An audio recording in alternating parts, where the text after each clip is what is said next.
कपूर साहब, अब तो हद हो गई। बुलाई ना विक्की साहब को। अरे भाई बगाड़िया सेठ, अब तो हमें विक्की बाबू के कुछ नाजो अंदाज को बर्दाश्त करना ही पड़ेगा, क्योंकि कपूर साहब शराब की फैक्ट्री लगा रहे हैं। उसमें विक्की बाबू हिस्सेदार भी हैं और सबसे बड़े खरीदार भी हैं। जितनी भी शराब फैक्ट्री में बनेगी, उसमें से आधी से ज्यादा विक्की बाबू ही पी जाया करेंगे। हाँ, पी जाऊंगा। आधी से ज्यादा शराब तो मैं ही पी जाऊंगा, क्योंकि मैं शराबी हूं। और वो शराब पीता हूं जो आप जैसे इज्जतदार लोगों की फैक्ट्री में बनती है। लेकिन मेरे शराब पीने से आप लोगों को एतराज क्यों? आज इस बोर्ड की मीटिंग में आप लोग क्या करने आए हैं? शराब की नई फैक्ट्री लगवाने आए ना, जहां लाखों शराब की बोतलें बनेंगी, हजारों शराबी और पैदा होंगे। इसका एहसास है आपको? अरे मेरे बाप के चमचों, मैं तो शराब पीता हूं, लेकिन तुम लोग क्या पीते हो?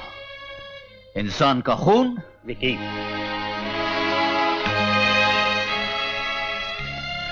मुझे शराब पीकर डगमगाता हुआ देखकर आप लोगों को हंसी आ रही, लेकिन अपना गिरेबान चीर कर तुम लोगों ने कभी अपने ईमान पे नजर डाली? वो तो एक धुत शराबी से भी ज्यादा डगमगा रहा है।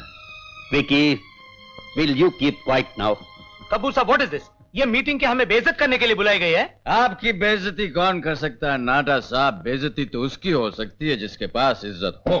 This is too much. अब तो हद हो चुकी कपूर साहब, अब हम और नहीं सुन सकते। कपूर साहब, आप अपने इस प्रोजेक्ट के लिए ऐसे आदमी चुन लीजिएगा जो आपके बेटे की गालियां सुनने के लिए तैयार हो। इसके बाद अगर मीटिंग होगी तो मेरे ऑफिस में होगी। चलिए।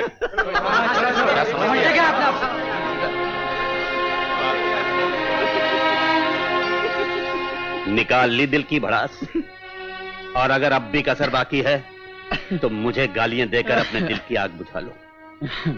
ये लोग जो अभी अभी सब उठकर गए हैं, कभी किसी की जरूरत नहीं थी कि मेरे सामने सर उठाकर बात कर सके, और आज तुम्हारी वजह से ये लोग मीटिंग बर्खास्त करके चले हाँ, गए। ये तो वाकई बड़ा नुकसान हो गया डैडी। मेरी वजह से जो लोग आपके सामने सर झुकाया करते थे, उनके सर उठ गए। मुझे नहीं मालूम था कि आप इतने गुलामी पसंद इंसान हैं। आपको तो गुलाम चाहिए, जो मशीन की तरह बटन दबाए तो चल पड़े और बटन ऑफ करे तो रुक जाए। आज की दुनिया में अगर जिंदा रहना है तो दुनिया के बटन अपने हाथ में रखने पड़ते हैं, वरना ये दुनिया जिंदा नहीं रहने देगी। हाँ डैडी, लेकिन आप एक बात भूल रहे हैं कि आप जैसे तमाम बटन वालों के ऊपर भी एक बैठा हुआ है जिसके हाथ में मेन स्विच है। जिंदगी, तकदीर, ये सब असली करंट तो वहीं से आता है। उसने अगर किसी दिन मेन स्विच ऑफ कर दिया तो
तुमने फिर वही बातें शुरू कर दी। मैंने कितनी दफा कहा है कि ऐसी फजूल बातों के लिए मेरे पास वक्त नहीं है।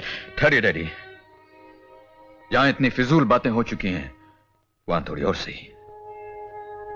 आपको देखकर मुझे उस राजा की कहानी याद आ गई जिसे यह वरदान था कि वो जिस चीज को छू लेगा वो सोने की बन जाएगी। एक दिन गलती से राजा ने अपनी औलाद पे हाथ रख दिया और वो सोने की बन गई। राजा बहुत रोया, लाख बचता है, लेकिन फिर वो पुतला इंसान नहीं बन सका। आपकी कहानी भी यही है डैडी, इसीलिए आपने बचपन से लेकर आज तक मुझे अपने से दूर रखा, कभी करीब नहीं आने दिया। आपने तो वो गलती भी नहीं की जो उस राजा ने की थी। न कभी मुझे गोद में उठाया, न कभी सीने से लगाया, क्योंकि आपको यह डर था कि कहीं आपने मुझे छू दिया तो मैं भी सोने का ना बन जाऊं। मैं सोने का बन गया तो मेरे नाम पर आपने ये जो करोड़ों का कारोबार शुरू किया हुआ है, इसके कागजात कौन साइन करेगा? आपके चेक्स कौन साइन करेगा? डैडी,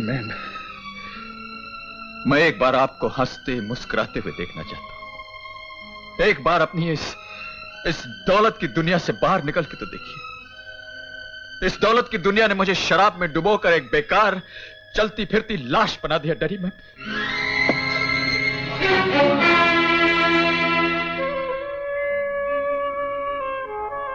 तू दीवारों से बातें कर रहा है बेटे? कपूर साहब गए? हाँ मुंशी जी,